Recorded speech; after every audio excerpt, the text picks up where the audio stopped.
XIX wiek. Mocarstwa światowe ścierają się ze sobą, aby zapewnić sobie panowanie nad ostatnimi pustymi miejscami na mapie. Na każdą ekspedycję, jaka przynosiła wielkie sukcesy i bogactwa, przypadało wiele takich, które kończyły się porażką i śmiercią załóg. Wyprawa Mungo Parka, który chciał zbadać afrykańskie bezdroża i zginął tam godzony tubylczymi strzałami.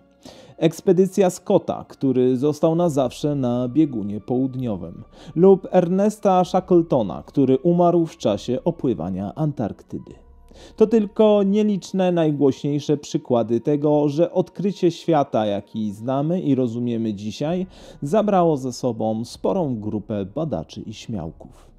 Mniej więcej w tym samym czasie miała miejsce jeszcze jedna wyprawa, która swoim tragizmem i zdumiewającymi wydarzeniami dorastała do tych największych. Dzisiejsza opowieść to historia statku wielorybniczego Essex i jego tragicznych przygód, o których pamiętamy do dzisiaj dzięki pewnemu dziełu literackiemu.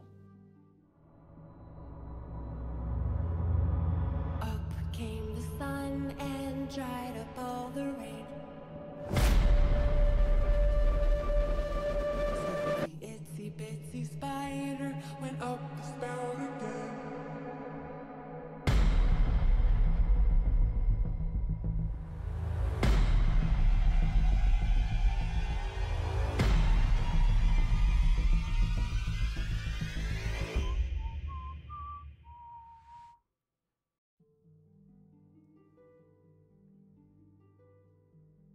Podróż rozpoczyna się na początku XIX wieku na wyspie Nantucket. Ta maleńka wyspa u wybrzeża Massachusetts była wtedy globalnym ośrodkiem ogromnego i niezwykle dochodowego przemysłu wielorybniczego. Wybór tego miejsca zapewniał doskonały punkt startowy do wielkich podróży oceanicznych. Wcześniej do znalezienia wielorybów wystarczyło wypłynąć kawałek od brzegu, ale już w wieku XIX stada były przetrzebione i aby zwiększyć zyski trzeba było wyprawiać się coraz dalej. Ludzie polowali na wieloryby od tysięcy lat. Pierwsze znane formy polowań datuje się na 3000 lat wstecz, ale niektórzy twierdzą, że polowano na nie jeszcze dawniej.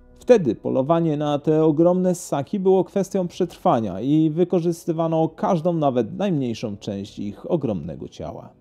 Wszystko to zmieniło się na początku XVIII i XIX wieku.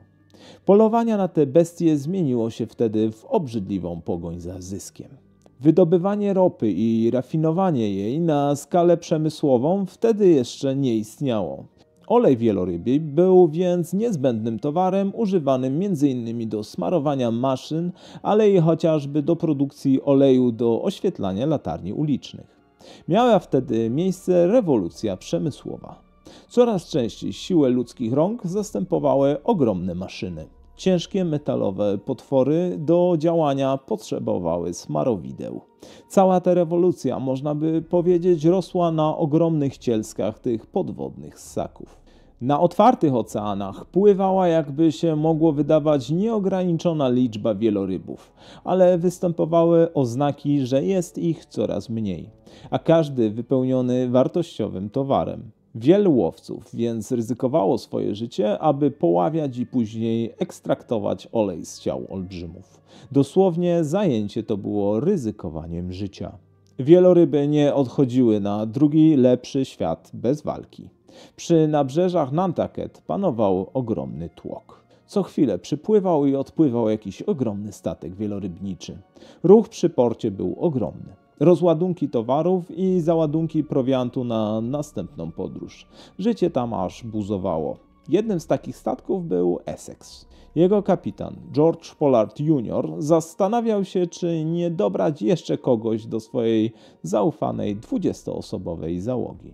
Był rok 1819. Essex był wysłużonym, sprawdzonym w bojach statkiem wielorybniczym. Zbudowano go 20 lat wcześniej i odbył już wiele dochodowych rejsów wielorybniczych. A wyprawy te to nie było wyjście po bułki do sklepu. Załoga takiego statku musiała być zaprawiona w bojach. Rejsy potrafiły trwać po kilka lat. Walka żeglarza odbywała się nie tylko z krnąbrnymi próbującymi pozostać przy życiu wielorybami, ale i ze swoim ciałem, które narażone było na ekstremalne warunki pogodowe, ale i na monotonne żywienie i po prostu nudę. Wreszcie kapitan postanowił nie dobierać nikogo do załogi i ze swoimi 20 zaufanymi ludźmi wyruszył na kolejny połów. Był 12 dzień sierpnia 1819 roku. Postawił żagle i wyruszyli w kierunku południowego Pacyfiku. Essex był stosunkowo małym statkiem jak na standardy jednostki wielorybniczej. Miał zaledwie 26 metrów długości, ale większość z jego poprzednich rejsów przynosiła ogromne profity. Statek zyskał miano przynoszącego szczęście, a wyprawa w obie strony miała zająć od 2 do 3 lat. Ale to, co zaczęło przytrafiać im się już od samego początku, zwiastowało serię okropnych zdarzeń w przyszłości. Byli na wodzie zaledwie 2 dni. Od celu dzieliły ich jeszcze tysiące morskich mil, a kapitan zauważył nadciągające czarne chmury. Znał on doskonale ten statek. Służył na nim razem z oficerem Owenem Chase'em w poprzednim rejsie. Ten był tak dochodowy, że obaj dostali awans. Pollard na kapitana, a Chase na pierwszego oficera. Mając 28 lat, Pollard został jednym z najmłodszych mężczyzn, którzy kiedykolwiek dowodzili statkiem wielorybniczym, a Owen Chase jako pierwszy oficer miał wtedy zaledwie 23 lata. A teraz zbliżał się sztorm. I to taki, jakiego dawno nie widzieli. Fale miotały statkiem i rozrzucały wszystko pod pokładem. Na szczęście sztorm nie trwał długo, ale za to był bardzo mocny. Mało brakowało, a poszliby na dno. Do statku przytwierdzone były łodzie wielorybnicze. Essex miał ich 5. Każda o długości około 8,5 metra. Ale w czasie wichury 2 łodzie odwiązały się i zatonęły. Zostały im tylko 3.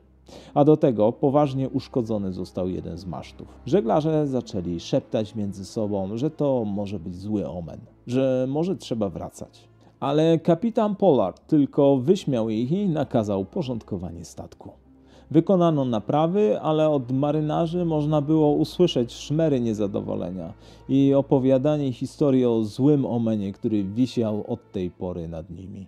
Żeglarze byli wtedy bardzo przesądni. Kapitan znowu podniósł głos. Skomentował to wszystko jako przesądne bzdury i wykrzyknął tylko, żeby podnieść żagle. Podróż była kontynuowana. Na przestrzeni wielu następnych tygodni załoga napotkała coraz więcej burz i sztormów, ale na domiar złego nie napotkała wielorybów. Zwykle pełen ich ocean wyglądał, jakby wymarł. Nie było ani jednego. Essex opłynął przylądek Horn w styczniu 1820 roku. Opłynął go i nadal nic, nie znalazł wielorybów. Brak. Z powodu uszkodzeń statek poruszał się bardzo wolno i podróż bardzo się dłużyła. Nastał wrzesień 1820 roku. Kapitan wyszedł na pokład, a wtedy doniesiono mu, że brakuje jednego członka załogi. Był to Henry Dewitt. Essex zatrzymał się u wybrzeża Ekwadoru, aby uzupełnić zapasy i Henry wykorzystał ten moment. Zniknął, zdezerterował. Jeszcze wtedy nie wiedział, że była to prawdopodobnie najlepsza decyzja w jego życiu. Z 21 członków załogi zostało 20. Kapitan przebolał jakoś tę stratę i wyruszyli dalej. Przeszukiwał okolice ze wszystkich sił, używał swojej zdolności i wiedzy, ale wielorybów nie było. Większość znanych mu łowisk była już wyczerpana. Nadmierne połowy dawały już efekt. Wieloryby stawały się powoli rzadkością. Pewnego dnia napotkali na inny statek. Tamci zbliżyli się do Essex, aby się przywitać. Przywitali się i powiedzieli, że właśnie wracają z łowiska, że udało im się znaleźć całą masę wielorybów i mogą nawet mniej więcej pokazać, gdzie to było. Kapitanowi nie trzeba było nic więcej. Ugościł przybyszów na pokładzie i po zaznaczeniu miejsca na mapie każdy odpłynął w swoją stronę. Łowisko miało być nowo odkryte. Było oddalone od nich jeszcze o 1000 mil na zachód od wybrzeża południowej Ameryki. Ale było tak bogate w wieloryby, że nie dało się ich wyłapać. Było ich pełno, całe stada. Był jeden problem. Znajdowało się na otwartym oceanie, w okolicach 1000 mil nie było tam stałego lądu. Ale w załodze aż kipiała chęć zysku. Od razu obrali kurs na nowy cel. Nadzieja wróciła. I nie zmąciły jej nawet ostrzeżenia o tym, że na nielicznych małych wysepkach nieopodal łowisk grasują plemiona kanibali. Aby tam dopłynąć, postanowili zatrzymać się na kilka dni na słynnych wyspach Galapagos, aby uzupełnić zapasy. Chcieli też tam naprawić statek, bo ten po tych wszystkich zdarzeniach zaczął przeciekać. Nie oznaczało to zatrzymania się w jakimś pobliskim magazynie lub stoczni i zakupie pysznych krakersów. Na wyspach tych żeglarze sami musieli zatroszczyć się o prowiant i konieczne naprawy. A prowiantu występowało tam mnóstwo. Był bardzo dobrze opakowany i czasem miał ponad 100 lat. W załodze chodziło o żółwie, o wielką populację żółwi słoniowych. Na statek zostało załadowane 360 sztuk. Mają one kilka świetnych właściwości, które doskonale przydają się na długich rejsach. Po pierwsze, są doskonałym źródłem pożywnego i smacznego białka. Są duże, przez co jedzenia też jest dużo. Nie psują się, bo przewożone były pod pokładem jako żywe stworzenia. Poukładane jeden na drugim, nie zajmowały dużo miejsca. Oczywiście ich egzystencja była okropna, ale wtedy nikt się tym nie przejmował. Jedzenie w postaci żółwia też nie uciekało za szybko. Żółwie mają też wspaniałą cechę, mogą wytrzymać bez jedzenia i picia ponad rok. Żywe, powoli uciekające steki. Zwierzę idealne na takie wyprawy. Niestety przed wyruszeniem z wysp załoga nie zadowoliła się tylko zdewastowaniem liczebności gatunku żółwi. Bez wiedzy kapitana marynarze postanowili sobie zażartować. Wyszli na ląd na jednej z wysp, wyłapali żółwie, a na odchodne podpalili krzaki i las. Na początku to miał być mały pożar. Nie wzięli jednak pod uwagę, że był tam wtedy środek pory suchej. Kiedy dobili łodziami do statku i odwrócili się, cała średniej wielkości wyspa stała już w płomieniach. Cała fauna i flora, która rozwijała się na niej od milionów lat, nietknięta ludzką ręką, nagle przestała istnieć. Wiemy na pewno, że wyginął wtedy tam jeden z gatunków żółwia oraz kilka gatunków ptaków występujących tylko na tej wyspie. Kapitan był wściekły. Nakazał wielodniowe kary i sam osobiście wychłostał najbardziej winnych podpalaczy. Po wszystkim powiedział, że być może rzeczywiście statek jest przeklęty. Z tego wszystkiego te słowa najbardziej przestraszyły załogę. Essex szybko odpłynął z miejsca zagłady, ale nawet po jednym dniu żeglugi pożar był cały czas widoczny na horyzoncie. 20 listopada 1820 roku, czyli po ponad roku rejsu i opuszczeniu Nantucket, załoga statku zauważyła coś na horyzoncie. Były to gigantyczne fontanny wody wydmuchiwane przez ogromne stado wielorybów. Byli na miejscu. Ocean przed nimi wręcz tętnił od ogromnych, zwolna przepływających cielsk. Karta się odwróciła. Załoga zaczęła przygotowania. Pełna ekscytacja, ale i nerwowość. Statek otaczało ogromne stado kaszalotów.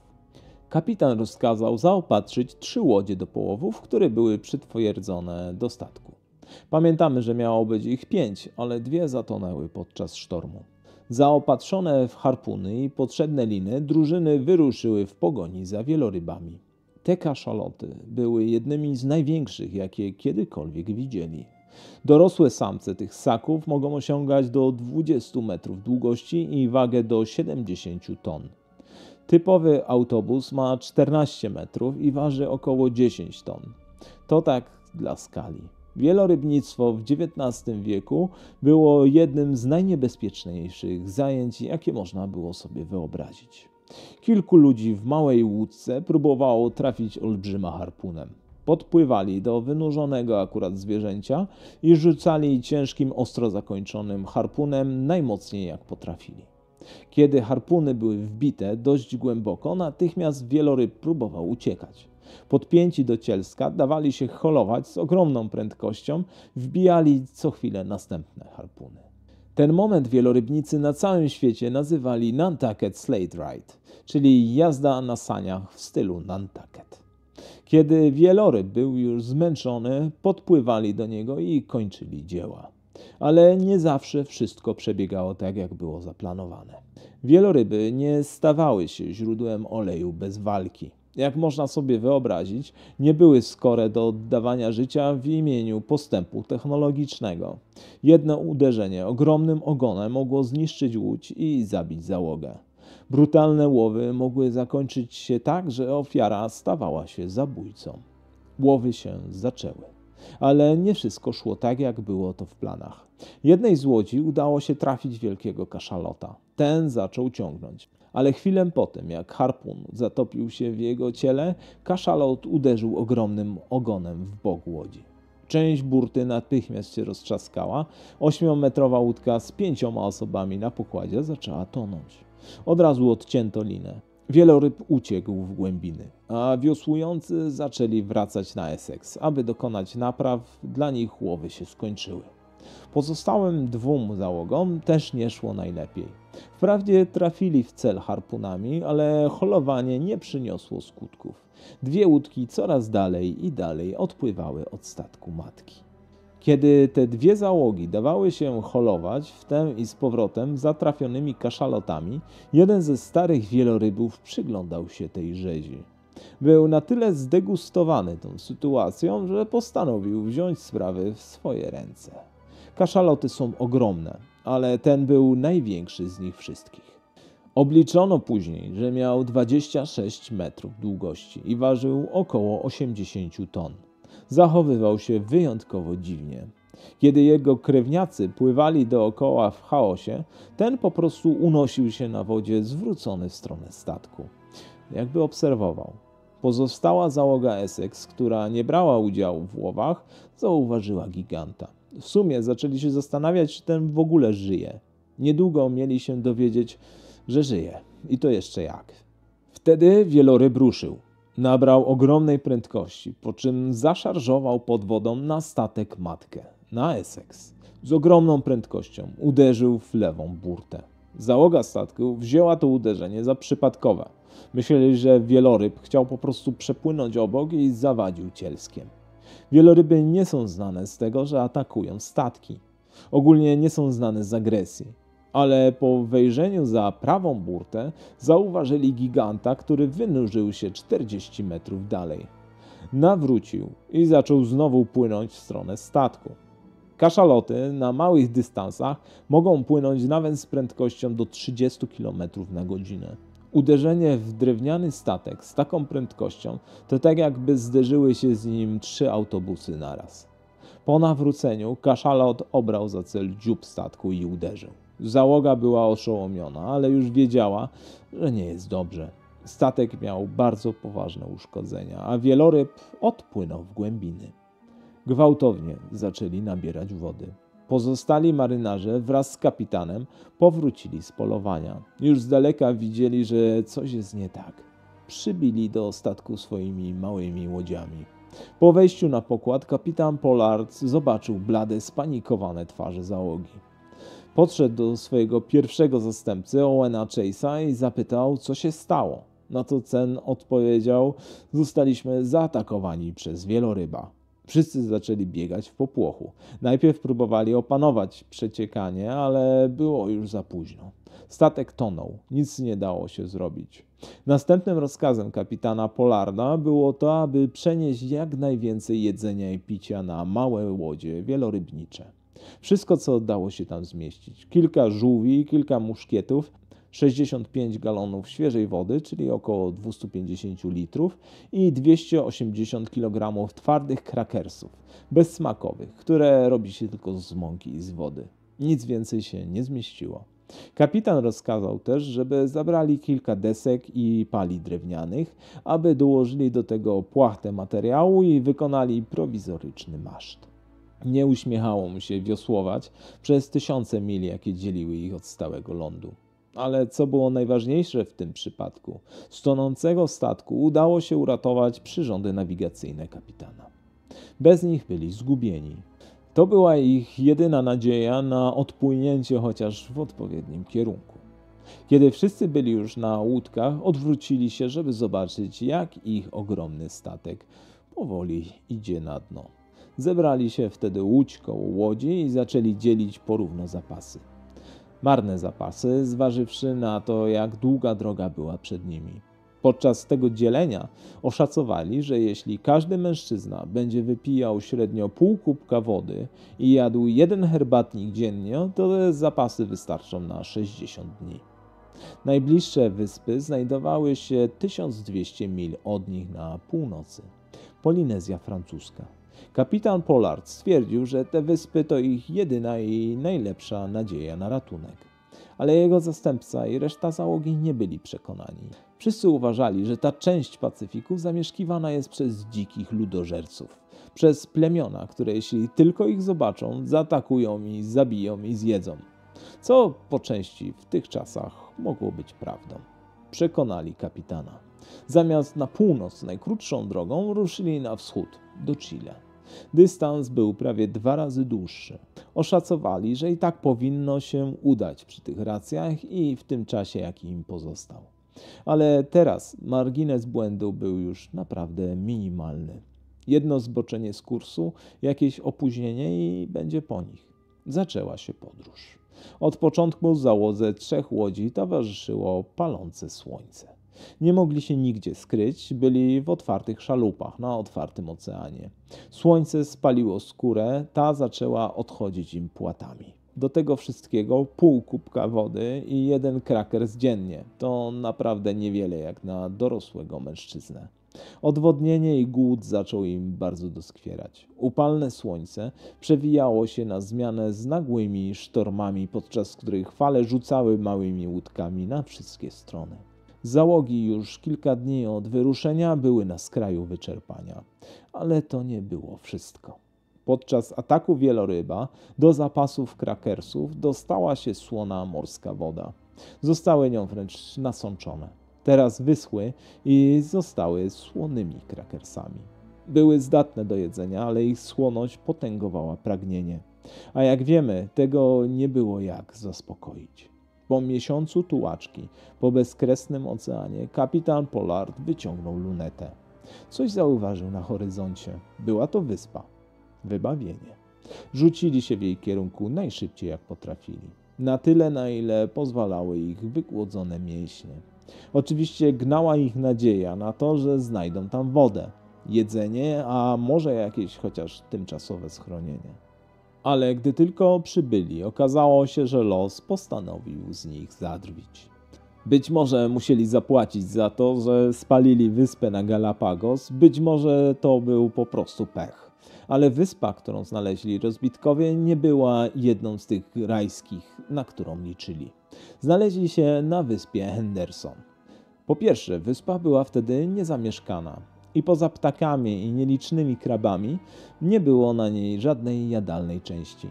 Jedyną rośliną, jaka była tam zdatna do jakiegokolwiek spożycia, była pieprzyca gęstokwiatowa. Realia były takie, że wprawdzie nie byli na wodzie, ale ten skrawek ziemi, na której wylądowali, nie dawał im dużo więcej niż otwarty ocean. A i tak czerpali nadal jedzenie i wodę z zapasów podróżnych. Do tego wszystkiego dochodziła jeszcze wiedza, że ta wyspa jest oddalona od wszystkich szlaków handlowych, od wszystkich dróg wodnych o setki kilometrów. Wiedzieli, że nie ma nadziei, że na horyzoncie zobaczą jakieś żagle. Kapitan Pollard zdecydował: jeśli zostaną na tej wyspie, to z pewnością na zawsze. Muszą ruszyć w dalszą drogę, w stronę brzegów Chile. Ale brzegi te nadal były oddalone o 1000 mil. Ale jak zmusić ludzi, którzy mają świeżo w pamięci dryfowanie w małych szalupach po otwartym oceanie, aby znowu do nich weszli? Ale zapasy na wyspie wyczerpywały się. Nie było żadnego innego wyboru. Trzeba było ruszać. Wszyscy przystali na to i zapakowali się na łodzie.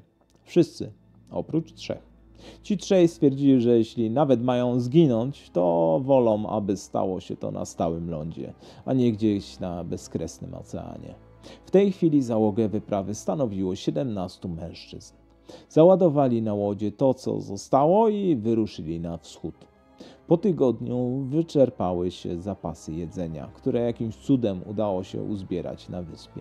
Do jedzenia pozostały im już tylko te słone, twarde suchary. Ale to nie był koniec problemów. Po pewnym czasie kapitan zauważył, że bardzo mocno zbaczają z kursu na południe. Zamiast przybliżać się do brzegów Ameryki Południowej, oddalali się i płynęli do nich prawie równolegle. Po obliczeniu Pollard stwierdził, że muszą zmienić cel. Teraz za niego obrana była wyspie o nazwie Macetiera, dzisiaj nazywaną wyspą Robinsona Crusoe. Ale w tym momencie zaczęło się najgorsze. Kilka dni później Matthew Joy, drugi oficer, zachorował i po krótkiej chorobie jego ciało poddało się. Zmarł. Był pierwszą ofiarą wyprawy. Zgodnie z tradycją został pochowany w morzu. Mówiąc w skrócie, wyrzucony za burtę do oceanu. Oczywiście wtedy reszta załogi zaczęła panikować. Zaczęło wkradać się zwątpienie, a i widok ich przyjaciela idącego wolno na dno w głębiny tylko spotęgowało te uczucie. Nie wiedzieli jeszcze wtedy, że Joy nie był ostatnią ofiarą. Z załogi zostało 16 osób. Żeby było jeszcze ciekawiej, nagle w łodzie uderzył potężny sztorm. Mężczyźni znowu walczyli o przeżycie, już nie tylko z głodem, ale z wielometrowymi falami i wiatrem. Po całonocnej walce, gdy wody już trochę ucichły, odkryto, że brakuje jednej z łodzi. Rozdzielili się. Owen Chase, Richard Peterson, Isaac Cole, Benjamin Lawrence oraz Thomas Nickerson w rozpaczy rozglądali się po pustym oceanie, ale nie mogli wypatrzeć nic poza wodą. Grupa podzieliła się. 5 osób na łodzi Chase'a musiało kontynuować walkę w samotności, jeszcze bardziej odcięci od zapasów i nadziei w postaci swoich towarzyszy. Było ich 5, ale tylko przez krótki czas. Najstarszy z nich, Richard Patterson, nie dał rady za długo. Osłabł bardzo szybko i umarł. Jego ciało zostało zaszyte w jego ubrania i opuszczone do oceanu. W ten sposób minął kolejny miesiąc. Wtedy umarł Isaac Cole. Ale tym razem 3 pozostali na łodzi mężczyźni zaczęli się wahać, czy kontynuować tradycję pochówku na morzu. Wspólnie podjęli obrzydliwą, ale w tym momencie chyba jedyną słuszną decyzję. Może jego ciało w tej chwili przypominało obciągnięty spaloną od słońca skórą szkielet, ale 3 mężczyźni, patrząc na nie, zrobili się wyjątkowo głodni. Wydawało się, że wszystkie zasady człowieczeństwa muszą odejść na boczny plan. Nie tracili czasu. Wyciągnęli nóż i zaczęli odkrawać części zmarłego przyjaciela. Było to pierwsze mięso, jakie jedli od bardzo dawna. Ale jak wiemy, ciała żeglarzy były praktycznie pozbawione mięśni i tłuszczu, sama skóra. Przyjaciele postanowili więc uraczyć się podrobami. Serce, wątroba i płuca towarzysza pozwoliły im zagłuszyć głód chociaż na kilka dni. Resztę ciała uczcili, zaszywając w ubraniu i wrzucając do oceanu. Przyjaciel przysłużył się reszcie w ostateczny sposób. W tym czasie pozostałe 2 łodzie również się rozdzieliły. Na jednej z nich było 3 członków załogi i o nich po odłączeniu głos zaginął. Kilka miesięcy później do jednej z wysp o nazwie Ducie przybiła jednak łódź wielorybnicza z 3 szkieletami na pokładzie. Na łodzi kapitana Pollarda również na tym etapie doszło do kanibalizmu. Mężczyźni właśnie zjadali swojego zmarłego przyjaciela. Atmosfera była napięta. Pozostali 4 członkowie łodzi ani myśleli umierać. I doszło do tego momentu, w którym każdy patrzył na drugiego jak na potencjalne źródło białka. Jedzenia nie było już wcale, a do lądu jeszcze niesamowicie daleko. Trzeba było podjąć jakąś decyzję. Zapadła. Kapitan Pollard zaproponował złowieszczą grę. Mieli ciągnąć patyczki. Ten, który wylosuje najkrótszy, skończy jako posiłek pozostałych. I rzeczywiście, wszyscy przystali na tę upiorną zabawę. Zaczęli losowanie.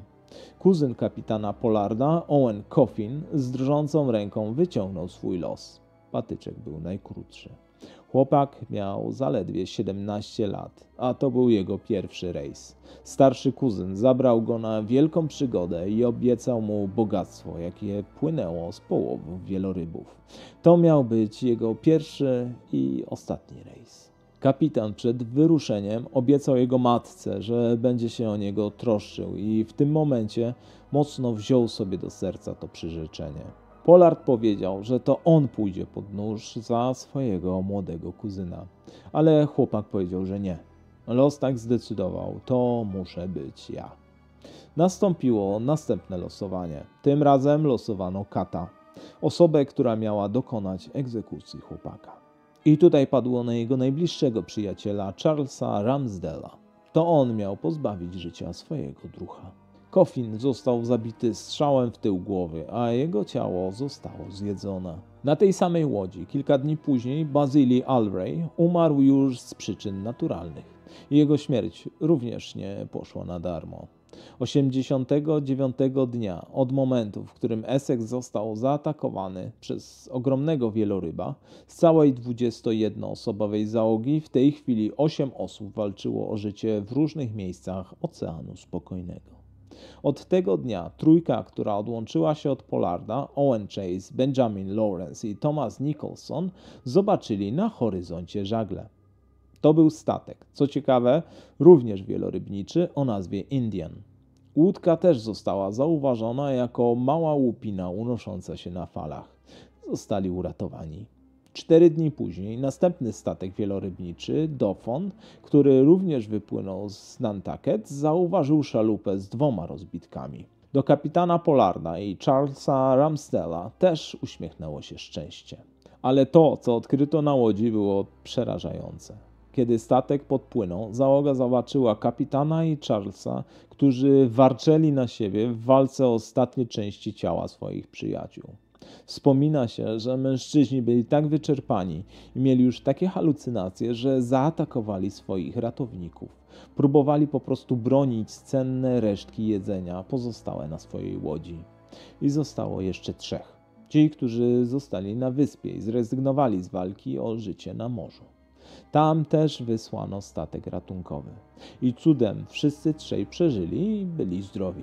Wyspa jednak dała radę wyżywić 3 mężczyzn. Z całej 21-osobowej załogi, cały rejs statku wielorybniczego Essex przeżyło 8 osób.